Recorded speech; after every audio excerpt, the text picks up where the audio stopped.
సంబంధిత నిర్ణయాలతోనే ఆంధ్రప్రదేశ్కు ఎక్కువ నీళ్లు వెళ్తున్నాయని సీఎం రేవంత్ రెడ్డి అన్నారు. ప్రజాభవన్లో కృష్ణా గోదావరి బేసిన్ అంశాలపై మంత్రి Uttam Kumar Reddy power point presentation అయితే ఆయన హాజరయ్యారు. ఈ సందర్భంగా సీఎం రేవంత్ రెడ్డి మాట్లాడుతూ కృష్ణాలో 550 టీఎంసీల నీళ్లు ఇవ్వాలనే వాదనను కూడా అసలు కేసీఆర్ వినిపించలేదని ఆరోపించారు. నీటి వాటా కోసం అపెక్స్ కౌన్సిల్ మీటింగ్ లో వాదననైతే వినిపించలేదని తెలిపారు. కేసీఆర్ నిర్ణయాలతో నేడు ఏపీకి ఎక్కువ నీళ్లు వెళ్లాయని కూడా తెలియజేశారు.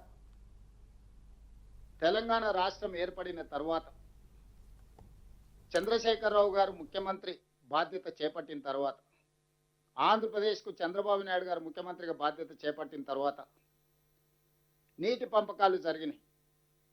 అందులో ఆ రోజు విద్యాసాగర్ రావు గారు, మురళీధర్ రావు గారు సాగునీటి రంగ నిపుణులు పాల్గొన్నారని చెప్పుకున్న సమావేశంలో నికర జలాలు కృష్ణానదిలో ఇంతకుముందే లెక్కలు చూపించారు. 3 రాష్ట్రాలు మహారాష్ట్ర, కర్ణాటక, ఉమ్మడి ఆంధ్రప్రదేశ్కి 811 టీఎంసీలు, కర్ణాటకకి 734 టీఎంసీలు, మహారాష్ట్రకి 585 టీఎంసీలు, మొత్తం 2130 టీఎంసీల నీటి కేటాయింపుల్లో ఉమ్మడి ఆంధ్రప్రదేశ్కు 811 టీఎంసీలు నికరంగా కేటాయించడం జరిగింది. ఉమ్మడి రాష్ట్రం ఉన్నప్పుడు, రాష్ట్ర విభజన చర్చ జరుగుతున్నప్పుడు ఉమ్మడి ఆంధ్రప్రదేశ్లో కృష్ణా బేసిన్ మీద నిర్మించిన ప్రాజెక్టులకు ఏ ప్రాజెక్టు ఎన్ని నీళ్లను వాడుకుంటుందో కిరణ్ కుమార్ రెడ్డి గారు ఉన్నప్పుడు ఒక లెక్క తీసిండ్రు. ఆ లెక్క ప్రకారము నీటి కేటాయింపులు జరగాలని, ఆంధ్రప్రదేశ్ ప్రయోజనం చేకూరాలని కిరణ్ కుమార్ రెడ్డి గారు తీవ్రమైన ప్రయత్నం చేసి ఆంధ్రప్రదేశ్ యొక్క హక్కులను సాధించాలని కిరణ్ కుమార్ రెడ్డి గారు ఆనాడు ప్రభుత్వంలో ఒక లెక్కలు తీశారు.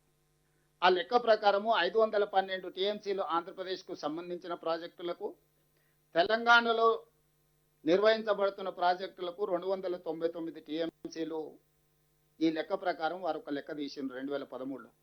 అంటే 34% తెలంగాణకి, 66% ఆంధ్రప్రదేశ్కి.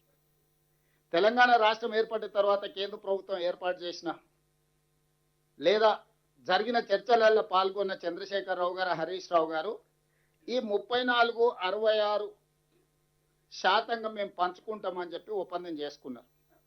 జూరాల నుంచి ఉమ్మడి రాష్ట్రంలో మంజూరు చేసిన పాలమూరు రంగారెడ్డి ఎత్తిపోతల పథకాన్ని జూరాల నుంచి శ్రీశైలానికి తరలించిండు. 3 స్టేజ్లలో ఉండే పంపులు 5 స్టేజ్లకు మారింది.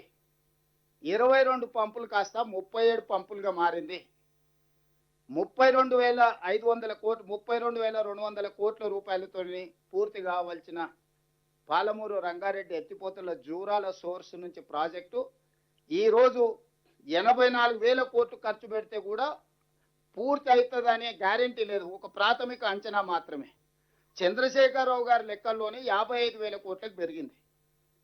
ఇందులో ప్రధానంగా ఆయన సాధించిన విజయము 22 పంపులను 37 పంపులుగా మార్చిండు. 3 స్టేజ్లో ఎత్తాల్సిన లిఫ్టులను 5 స్టేజ్లోకి ఎత్తిండు.